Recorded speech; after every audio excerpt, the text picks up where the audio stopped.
But website designer की भी एक वेबसाइट होनी चाहिए जहाँ पे वो अपना पोर्टफोलियो डाले, अपने जो नए नए न्यू जो वेबसाइट्स बनाए वो 16 जो कैटेगरी है सर्विस वेबसाइट। आप सभी जानते हैं कोई ना किसी कैटेगरी में सर्विस दे रहा होता है। फॉर एग्जाम्पल इलेक्ट्रिशियन इलेक्ट्रिक की सर्विस दे रहा होता है, या फिर मेरी बात करें तो मैं कंसल्टेंसी की सर्विस दे रहा हूँ, या फिर किसी और डॉक्टर की बात करें तो डॉक्टर भी कंसल्टेंसी की सर्विस, प्रोफेशनल कंसल्टेंसी की सर्विस दे रहा होता है। तो अलग अलग सर्विसेज, एसी रिपेयर वाला एसी रिपेयरिंग की सर्विस दे रहा होता है। तो ये अलग अलग सर्विसेज यूजर्स दे रहा होता है। तो इस सर्विसेज को एक प्लेटफॉर्म पे लेके आना मतलब सर्विस वेबसाइट। अगर हम सर्विस वेबसाइट क्रिएट कर रहे हैं और हमारे पास इस तरीके के बंदे ऑलरेडी रजिस्टर्ड है हमारे वेबसाइट पे, तो जो यूजर्स आएगा जो देख रहा है कि मुझे कि एसी रिपेयर्स इन पनवेल, अगर उसके हमारे वेबसाइट पे किसी ने सर्च किया और इसके बारे में अगर 5-6 जन के कॉन्टैक्ट्स हैं, तो यूजर्स डायरेक्टली उनको कांटेक्ट करेगा और उनको बुला लेगा घर पे और अपने एसी रिपेयर करवा लेगा। तो इस तरीके की सर्विस बहुत सारे अवेलेबल्स होते हैं मार्केट में सर्विस वेबसाइट्स। अगर हम उसके अंदर इन्वेस्टमेंट करते हैं तो हमारे रेवेन्यू ज़रूर जनरेट होता है, क्योंकि जो भी सर्विस प्रोवाइडर होते हैं जो रजिस्टर करते हैं इस वेबसाइट पे, वो कुछ ना कुछ रेवेन्यू उस सर्विस प्रोवाइडर को भी दे रहे होते हैं जिसकी वेबसाइट है, और वो मेंटेन कर रहा है। Marketing point of view, technology point of view, enhancement point of view, social media point of view जो मैनेज कर रहा है उसके लिए कुछ ना कुछ मंथली रेवेन्यू भी दे रहा होता है, या फिर जो भी सर्विस दे रहा है उसके ऊपर सम परसेंटेज वो वेबसाइट ओनर को भी दे रहा होता है।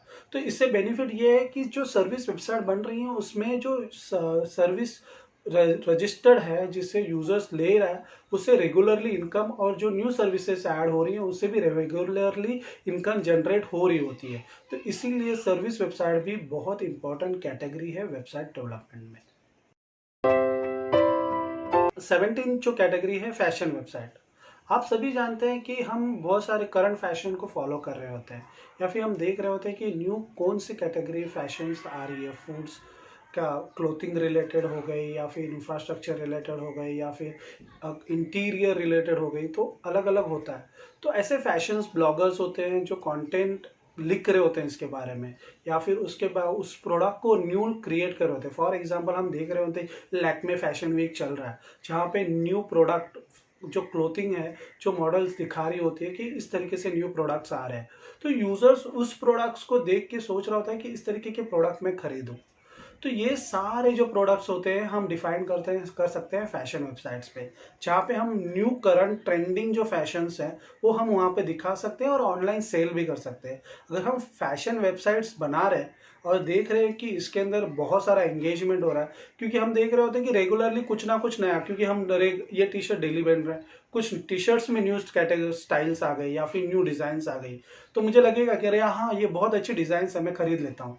तो वो फैशन ब्लॉगर्स को भी फॉलो कर रहे होते हैं कि वो देख रहे होते हैं कि ये फैशन ब्लॉगर्स ने कौन कौन से कैटेगरीज में बोला है, कौन कौन से प्रोडक्ट रिलेटेड बोल रहा है, क्यों कौन से न्यू प्रोडक्ट आए हैं। फॉर एग्जांपल अगर लेडीज की बात करें तो वो देख रहे होते हैं कि हेयर रिंग्स, अलग अलग ब्यूटी प्रोडक्ट्स और ये सारी क्लोथिंग के बारे में बहुत सारी इंफॉर्मेशन फैशन ब्लॉग्स में देख रही होती है या पढ़ रही होती है, या फैशन ब्लॉगर्स को वीडियोज ट्यूटोरियल्स से फॉलो कर रही होती है, वीडियोस में फॉलो कर रहे होते हैं, उनके वेबसाइट को फॉलो कर रहे होते हैं, उनको इंस्टाग्राम पे फॉलो कर रहे होते हैं। तो इससे बेनिफिट होता है कि जो भी प्रोडक्ट फैशन ब्लॉगर्स प्रमोट कर रहा है वो यूजर के पास डायरेक्टली पहुंचता है, और उससे जो प्रोडक्ट प्रमोट हुआ है उसका रेवेन्यू बढ़ता है। तो यही है रेवेन्यू मॉडल भी है इसके अंदर कि जो फैशन ब्लॉगर जिस बारे में बात कर रहा है वो सारे इन्फ्लुएंसर प्रोडक्ट्स होते हैं और इससे रेवेन्यू उनको भी जनरेट हो रहा होता है।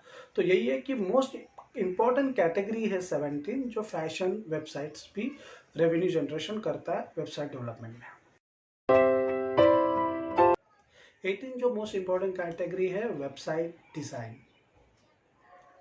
हम सारे जानते हैं कि बहुत सारे वेबसाइट डिज़ाइनर होते हैं जो अपने को बहुत सारे वेबसाइट्स बना रहे होते हैं, अलग अलग कैटेगरीज में बना रहे होते हैं। जैसे कि हमने जो अभी तक 17 कैटेगरीज बनाए उनके उन्होंने वो जो वेबसाइट डिज़ाइनर वो वेबसाइट्स बना रहे होते हैं।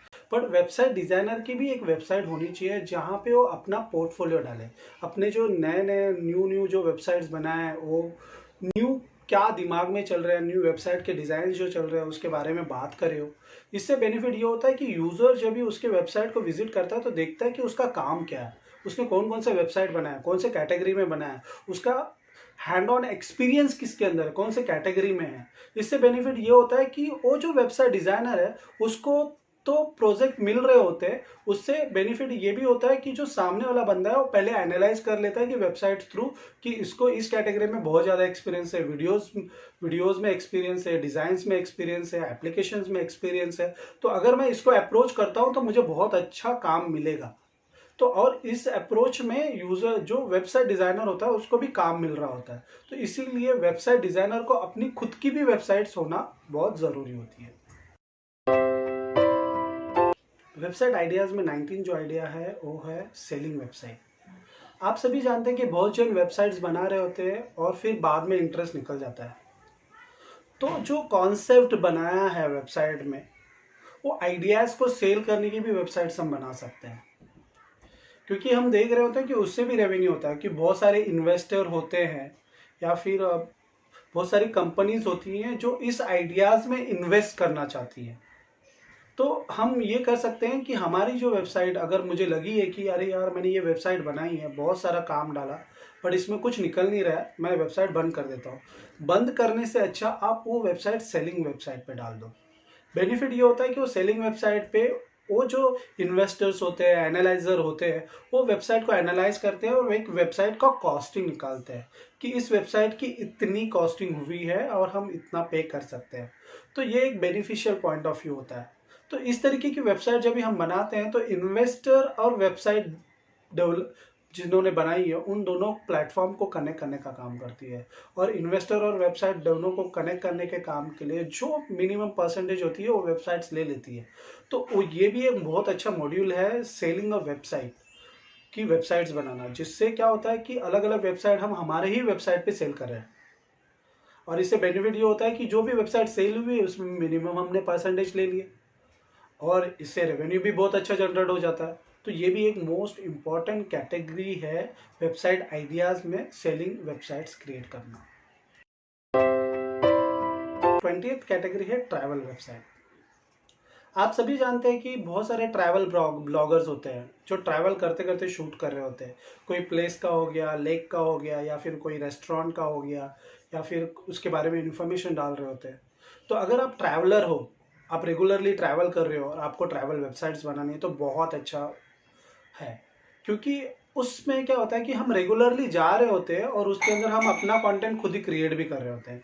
जैसे कि ट्रैवल में यहाँ से अगर मैं पूना ट्रैवल कर रहा हूँ तो पूना के बीच में मैंने लोनावला ट्रैवल किया है, तो लोनावला में कौन से होटल में स्टे किया, उस होटल के बारे में इंफॉर्मेशन दी, उसके फूड्स क्वालिटी के बारे में, हाइजीन लेवल के बारे में, उसके बाद आसपास में क्या क्या है सराउंडिंग में देखने के लिए बहुत अच्छा, उसके बारे में इंफॉर्मेशन उधर डाल दी।